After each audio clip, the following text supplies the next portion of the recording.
I heard the front door click shut, followed by the soft padding of her heels against the hardwood floor. "Hey, babe," she called out, her voice laced with artificial sweetness. "Lunch ran a little late. You wouldn't believe the traffic." I didn't look up right away. Instead, I sat there, fingers lightly tracing the rim of my whiskey glass, eyes locked on the object in the center of the table. A single glossy photograph. Her laughter died in her throat the moment she saw it. She froze.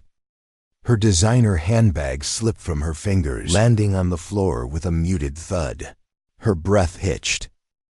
What's that?" She stammered, though she already knew. I finally lifted my gaze, my face unreadable. "Why don't you take a closer look?" She hesitated. Her hands trembled as she reached for the photograph. And then, as her eyes scanned the image, she gasped. It was her straddling him in a dimly lit hotel room. Lips locked. Bodies entangled. Not a lunch date. Not even a one-time mistake. A full-blown affair. Her knees buckled, and she gripped the back of a chair for support. I can explain." I slammed my glass down, the sharp clink echoing through the silence. "Don't." Her mouth opened and closed, but no words came out. I leaned forward, my voice eerily calm. "How long?" She swallowed hard, her mascara-smudged eyes darting around the room, searching for a way out. It didn't mean anything. A humorless chuckle escaped my lips. "How long?" Tears welled up. 6 months. The air in the room shifted, thick with tension I had suspected for weeks. Late nights, whispered phone calls, the sudden urge to wear perfume she never cared for before. But hearing it aloud, it was a blade twisting deep into my gut. I exhaled slowly, forcing my emotions into check. "And him?" She hesitated. That split second of hesitation confirmed what I already knew. I reached into the drawer and pulled out a second photograph. This time it wasn't just her and her lover.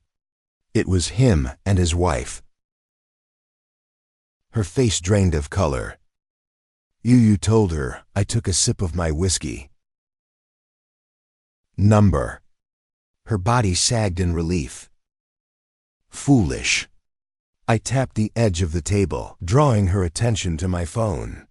A video sat paused on the screen, a recording of my earlier conversation with the man's wife. Her sobs. Her fury. Her devastation. "You might want to sit down," I murmured. She stumbled back, gripping the table. "You had no right." I cut her off with a glare so cold it could freeze fire. "No right. You shattered our vows, destroyed our home, and now you want to talk about rights." Tears streamed down her face. "I never meant to hurt you."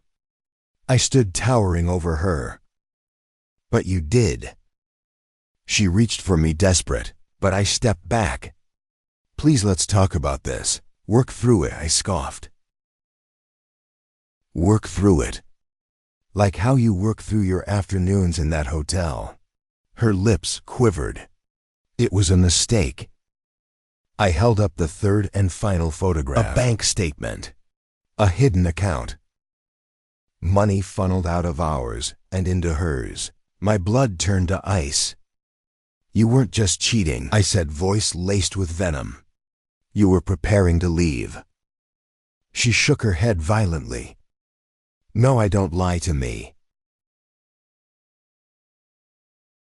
Silence, and then a whisper. I was scared. I laughed, a dark, bitter sound of what? Losing your lavish lifestyle. Your cushy safety net. She didn't answer. I stepped closer, lowering my voice to a whisper. "You should know I closed that account this morning." Her head snapped up, eyes wide with panic. "Every dollar you funneled out. Gone. And since the house is in my name, well, you'll be needing a new place to stay." She grabbed my arm, desperation clawing at her voice. Please. I made a mistake, but I love you. I wrenched free, my expression impassive. You don't love me. You love what I gave you. She collapsed into the chair, sobbing. Where will I go?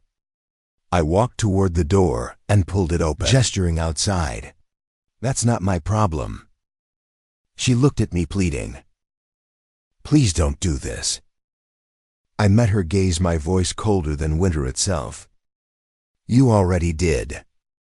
And with that I turned and walked away. Her wails echoed behind me, but I didn't look back. Not this time. Not ever again.